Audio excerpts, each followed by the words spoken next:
টাকনুর নিচে কাপড় পরা কি জায়েজ? টাকনুর নিচে কাপড় পরা অবশ্যই জায়েজ মহিলাদের জন্য। কাদের জন্য? মহিলাদের জন্য। এখন যদি আপনাদের মধ্যে কেউ, আমার সামনে যারা আছেন আপনারা যদি মহিলা হন, তো টাকনুর নিচে কাপড় বেশি বেশি করে পরবেন। পরবেন না শুধু, আপনাদের পড়তে হবে। টাকনুর নিচেই পরবেন। টাকনুর নিচে পরবেন তো? মহিলা হলে অবশ্যই টাকনুর নিচে পরবেন, আর পুরুষ হলে টাকনুর উপরে।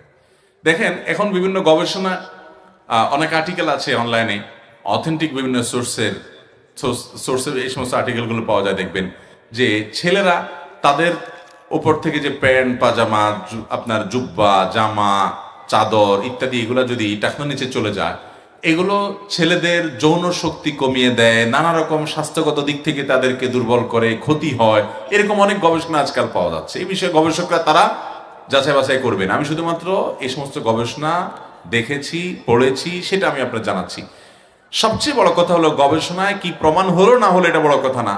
আল্লাহ রাব্বুল আলামিন পুরুষের জন্য টাকনুর নিচে এই জাতীয় পোশাক আশাক পরাকে হারাম করেছেন। হারাম, এটা শুধু না সাধারণ না জায়েজ না, এটা হারাম, পরিষ্কার হারাম। যার কারণে এর মধ্যে পুরুষের ক্ষতি আছে, এতে কোনো সন্দেহ, দুনিয়া আখিরাতের ক্ষতি অবশ্যই আছে ভাইরা আমার। এই জন্য টাকনুর নিচে পুরুষের প্যান্ট জুব্বা জামা লুঙ্গি এগুলো পরবেন না। নবী করিম সাল্লাল্লাহু আলাইহি ওয়াসাল্লাম বলেছেন, মা আসফালা মিনাল কাবাইনি ফাফিন নার। টাকনুর নিচে তোমাদের যে পোশাক যাবে এগুলো জাহান্নামে নিচে যাবে, জাহান্নামে যাবে। এর মানে হলো যে নিচ থেকে যেগুলো আসে, ধরেন মোজা, ওটা তো থাকেই টাকনুর নিচে, ওটা অসুবিধা নেই। অথবা অনেকের আপনার মোজার সাথে পাজামা অ্যাটাচ থাকে, বিভিন্ন ডিউটির পোশাক থাকে, সেগুলো ভিন্ন বিষয়। কিন্তু উপর থেকে যেগুলো পড়ছেন নিচে যাচ্ছে, সেটা যেন টাকনুর নিচে না যায়, এটা পুরুষ সে ব্যাপারে সচেতন থাকবেন। আর মহিলাদের জন্য উল্টা, শয়তান এই মাসালার উল্টাই দিছে। কারণ মাসালা আমরা না জানলে কি হয়েছে, শয়তান জানে। এই জন্য শয়তান মহিলাদেরকে বলছে তোরা ধুতি পাজামা পর, যাতে করে ওটা পায়ের গোসা সহ দেখা যায়। আর পুরুষকে বলছে তোরা এমন পাজামা পর, লুঙ্গি পর, যেটা টাকনুর নিচে চলে যায়। অনেক প্রবাসীরা আছে বলে যে আমরা সৌদি আরব থাকি, সেখানকার বড় বড় জুব্বা পড়া হুজুররাও দেখি টাকনুর নিচে পড়ে। ওইগুলো হুজুর না, ওইগুলো সব মজুর।